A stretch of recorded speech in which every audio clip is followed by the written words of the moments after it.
क्योंकि जो कर्तव्य का निर्वहन नहीं करता वो पापी कहलाता है, धर्म का जो पालन नहीं करता वो पापी कहलाता है। पिता होकर के पिता का धर्म निभाना, पुत्र होकर पुत्र का धर्म निभाना, संत होकर संत का धर्म निभाना, शिष्य होकर शिष्य का धर्म निभाना, इसी को तो कर्तव्य कहा है, इसी को तो ड्यूटी कही, इसी को तो फर्ज कहा। यही तो गीता में कहा, भगवान कृष्ण ने अर्जुन को यही तो कहा था, तू तेरा कर्तव्य निर्वहन कर, तू तेरा धर्म का पालन कर, सामने कौन खड़े उसकी चिंता नहीं करनी, तू क्षत्रिय है, तुझे क्षत्रिय का धर्म निभाना पड़ेगा। ऐसे ही हम सबकी ये ड्यूटियां हैं, कोई पिता है, कोई पुत्र है, कोई पति है, कोई पत्नी है, कोई भाई है, कोई गुरु है, कोई शिष्य, इन सब की ड्यूटियां हैं, फर्ज है, कर्तव्य, ये हमें करना ही चाहिए।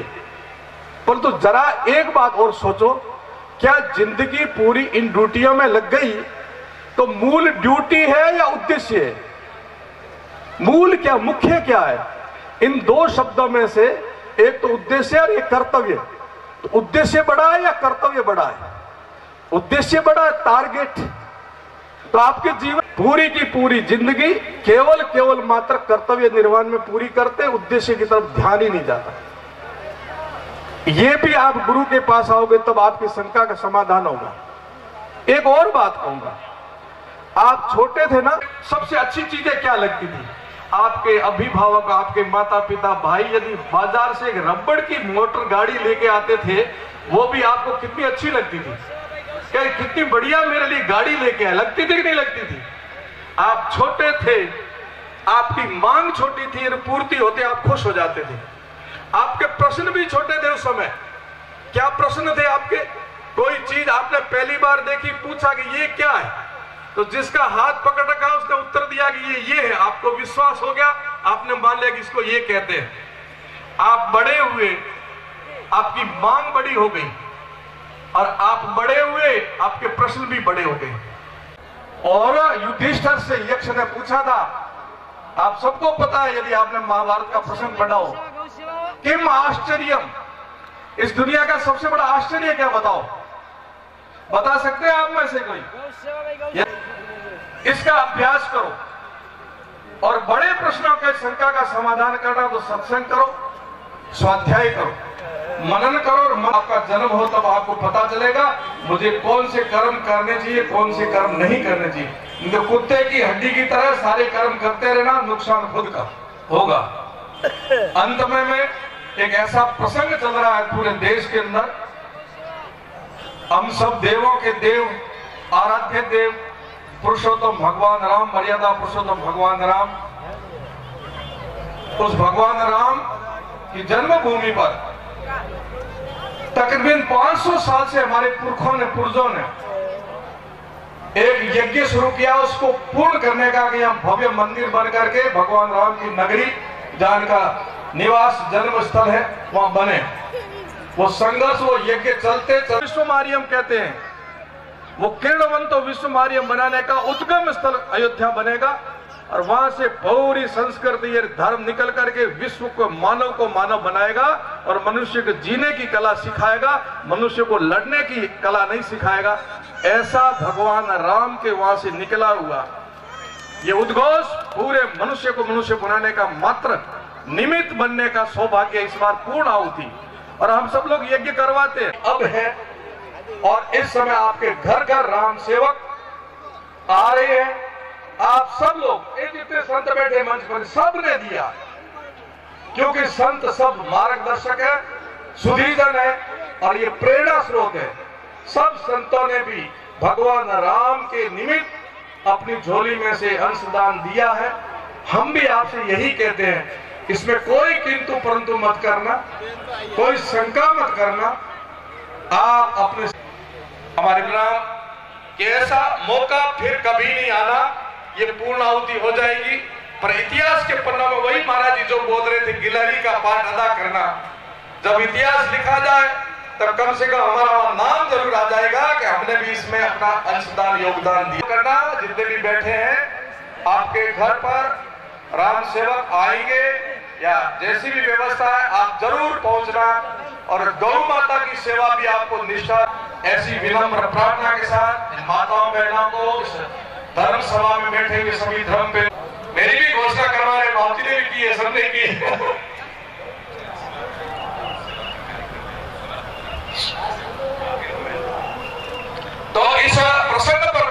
विषय, एक राम भगवान और एक गौ सेवा, इन दोनों के लिए आप जरूर करना। 16 फरवरी को अपने यहाँ बालेश्वर में ये गौ माता की सेवा के लिए यहाँ एक प्रकल्प शुरू है गौ, उसमें भी आप सब लोग सहयोग करना। मैं भी कोशिश करूंगा आने की, प्रभु कृपा गो कृपा से। इन्हीं शब्दों के साथ आप सबका वंदन अभिनंदन। जय जय श्री राम। बोले सत्य सदा। 16 फरवरी को गौशाला के कार्यक्रम में प्रताप गुरु जी महाराज ने ठीक फरमाया कि तेरा तुझको अर्पण करता हूँ। मैं उसी को गीत गजल से उसको पैगाम करता हूँ।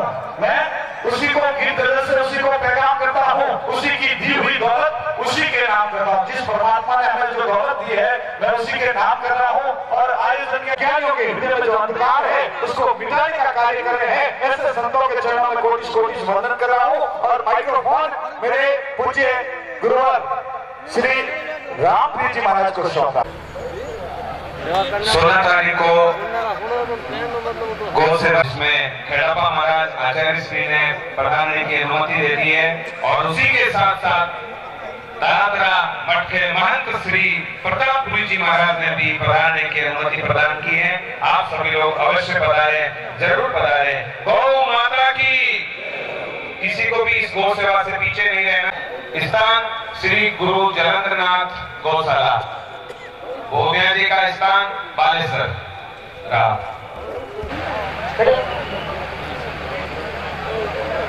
बोले चामुंडा मात की। दिया जी सिर्फ 2 शब्द कहने के लिए ही उपस्थित हुई हूँ। चद्दर लानी भूल गए। कवि ने बहुत ही सुंदर पंक्तियों में 4 लाइनों में श्रद्धा से ओतप्रोत मुझे लग रहा है ये हरिद्वार कुंभ के मेले में आ गए या कोई बालेश्वर में कुंभ नया लगा है। मुझे तो खुद आश्चर्य हो रहा है इस बात का कि ये हरिद्वार वाला कुंभ तो कहीं यहाँ नहीं लग गया। ये महाकुंभ हमारे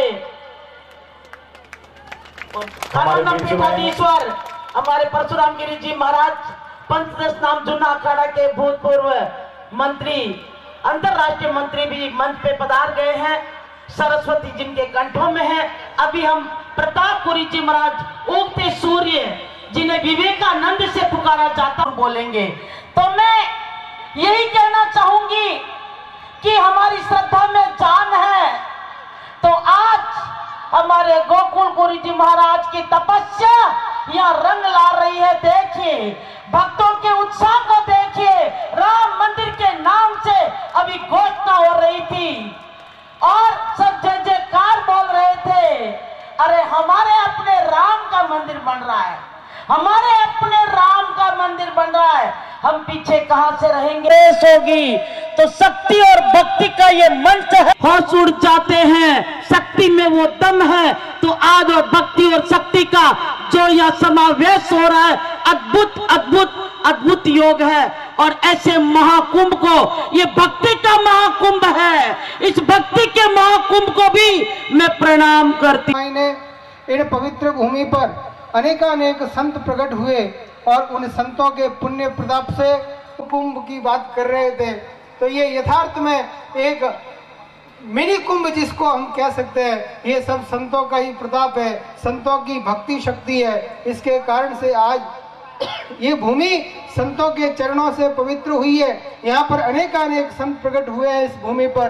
तो निश्चित रूप से ये भूमि पुनीत है। गौ सेवा, गौ सेवा, गौ सेवा, गौ सेवा, गौ सेवा, पुनः दिनेशा।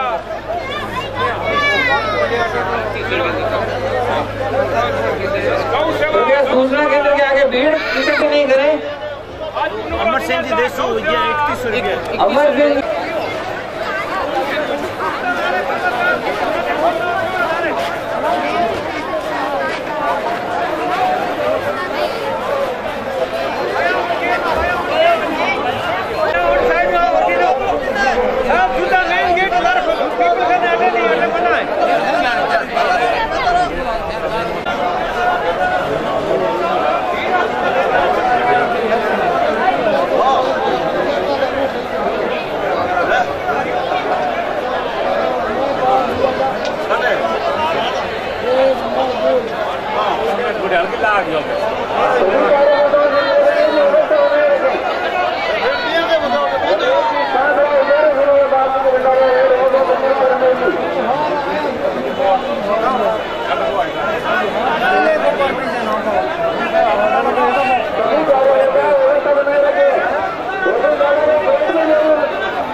सावरिया